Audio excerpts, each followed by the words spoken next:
I'm djTLM, and this is Share the Knowledge. Today's podcast is brought to you by Bandzoogle. How's it going? I'm trying to clean up my library. Do you know all your music that you have downloaded over the years, or do you delete songs that you won't be using in the future? I can clearly say that when it came to downloading, I downloaded a bunch of stuff that I didn't really like.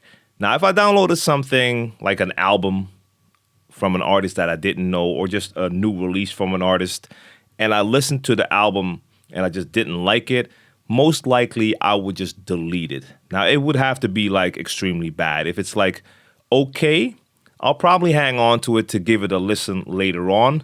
But the danger nowadays, or at least for the last 10 years, with downloading is you download so much that a lot of times you don't even get around to giving an album a second listen if you didn't really like it the first time. See, that was different when you were buying vinyl.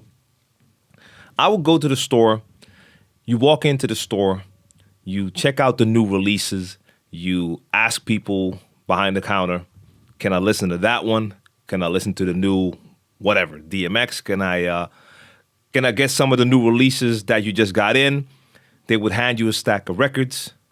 You grab the record, put it on the turntable, you start to listen, and you go through it in the store, and it could be a hit or a miss or a maybe. Now, if it's a hit, meaning that I like the track, that's going with me. If I don't like it, I'm putting it back. Now, the maybe is going to maintain a maybe until I get to the end of my listening session. Now, if at the end I only have a couple of sure shots, then I might have enough room in my budget to also take the maybe. If I already have a bunch of bangers there, I'm spending a lot of money that day, then most likely that maybe is not coming with me. But that was an easier way to maintain a collection that consisted of music that you actually wanted. When it came to downloading, and especially when it was really easily available, you just see titles and you start clicking away. And you end up with a lot of music that you might not actually like. Now, in my case, I have a music collection. Of course, I have my vinyl collection. I have a CD collection. I have my digital collection. And within that collection, there's a lot of music that I will never use when I DJ. But that doesn't mean that I'm not using it. I'm still using that music as a consumer, and I can listen to it. Having said what I just said, I also have to acknowledge the fact that it's been quite a while since I dug into my digital collection of music due to the fact that I'm subscribed to multiple streaming services. And I've noticed myself that it's not really necessary for me to go into my collection because a lot of the music that I have in my collection is also available from the streaming services. Now, definitely not everything. We're talking about a lot of 12 inches that had that B-side with that special remix and stuff like that. A lot of that is not online, but a lot of music definitely is. So if we're talking about my favorite period of time and hip hop in this case, and we're talking about that golden era, a lot of the music from that era is right here on Spotify. It's probably also on Tidal, but I use Spotify more than Tidal, I must admit, but I have a subscription for both.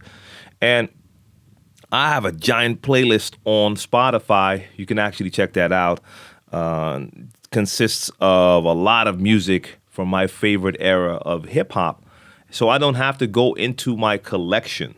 Now, does that mean that I'm just going to delete that digital collection? No, of course not. I have it on external drives. I can just keep that. But when it comes to cleaning up your library, then you're talking about the music that you actually use to DJ.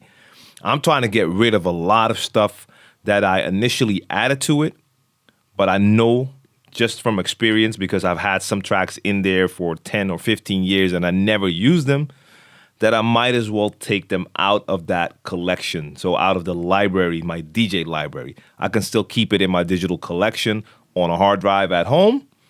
There's no need for you to bring all of your music in your library to DJ with. So yeah, I definitely delete songs that I won't be using in the future because I can tell that I haven't used them in years. There's no need for me to bring them. And if ever I run into a situation where I'm at a party and I really want to play a track that I've never played or haven't played in ages and I don't have it, maybe I'll add it back to the library after that.